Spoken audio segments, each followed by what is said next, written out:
ಇವತ್ತು ನಾನು ಹೋಗ್ತಿದ್ದೀನಿ ನಮ್ಮ ಕರ್ನಾಟಕದ ಓಲ್ಡ್ ಚರ್ಚಿಗೆ. ಅದು ಹೆಂಗಿದೆ ಅಂತ ನೋಡಬೇಕು. ಅಲ್ಲಿ ತುಂಬ ಮಾಹಿತಿಗಳೆಲ್ಲ ಸಿಗುತ್ತೆ ಅಂತ ಇಲ್ಲಿ ಎಲ್ಲ ಕೇಳಿದ್ವಿ. ಒಂಚೂರು ಮಾಹಿತಿ ನಮಗೆ ಅವ್ರು ಹೇಳಿದ್ರು. ಅದು ಹೆಂಗಿದೆ ಅಂತ ನೋಡೋಕೆ ಹೋಗ್ತಿದ್ದೀವಿ. ಬನ್ನಿ ನೋಡೋಣ. ಊರಲ್ಲಿದ್ದ ಒಬ್ಬ ರಾಜ, ಇನ್ನೊಂದು ಅವನೊಬ್ಬ ರಾಜ, ಮುಂದೂನು ಇರುತ್ತಾನೆ ರಾಜ. ಆಜ ಆಜ ಲಂಚ ಸಾಜ. ಹಿಡ್ಕೊಂಡ್ ಹೇಳುವೆ ಅನ್ನದ ತುತ್ತು, ಕನ್ನಡ ತಾಯಿಗೆ ನನ್ನ ನಿಯತ್ತು. ದೊಡ್ಡವ್ರು ಹೇಳವ್ರೆ ನಿಮಗೆ ಗೊತ್ತು. ಅಭಿಮಾನಿಗಳೇ ನಮ್ಮನೆ ದೇವ್ರು, ನಿಮ್ಮಿಂದಾನೆ ನಮ್ಮೆದೆ ಉಸಿರು. ಅಭಿಮಾನಿಗಳೇ ನಮ್ಮನೆ ದೇವ್ರು, ನಿಮ್ಮಿಂದಾನೆ ನಮ್ಮೆದೆ ಉಸಿರು.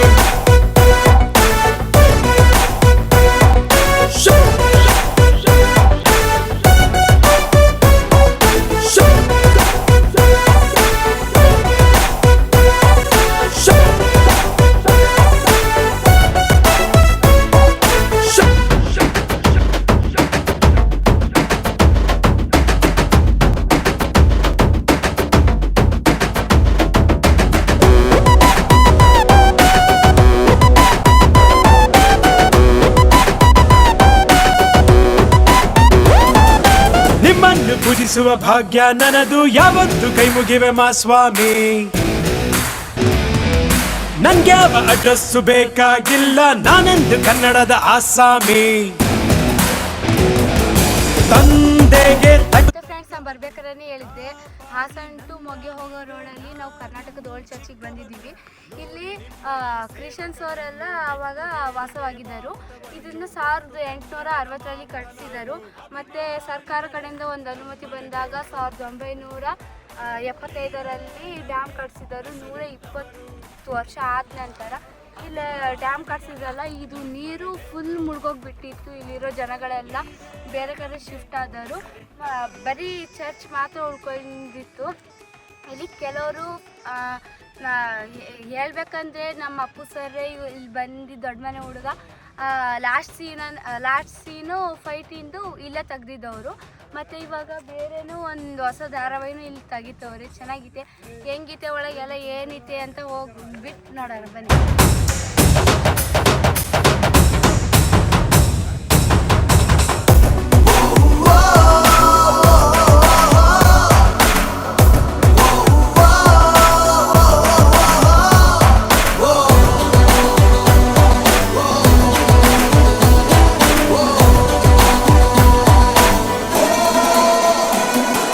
ನೀವೆಲ್ಲ ದುರಿರುವ ಚಿಲ್ಲರೆಯನ್ನು ಹಣೆಯಲ್ಲಿ ಎತ್ತಿಕೊಂಡ ಮಗ ನಾನು.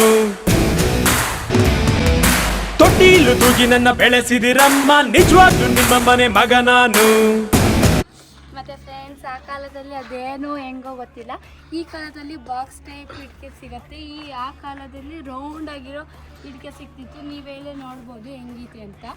ನಮಗೆ ಅತ್ತಿ ಬಿಟ್ಟು ಬೇರೇನು ಬ್ಯಾಡ ಜಾಸ್ತಿ, ಇರಲಿ ಕೊನೆ ತನಕ ಹಿಂಗೆ ದೊಡ್ಡಿ. ಅಭಿಮಾನಿಗಳೇ ನಮ್ಮನೆ ದೇವ್ರು,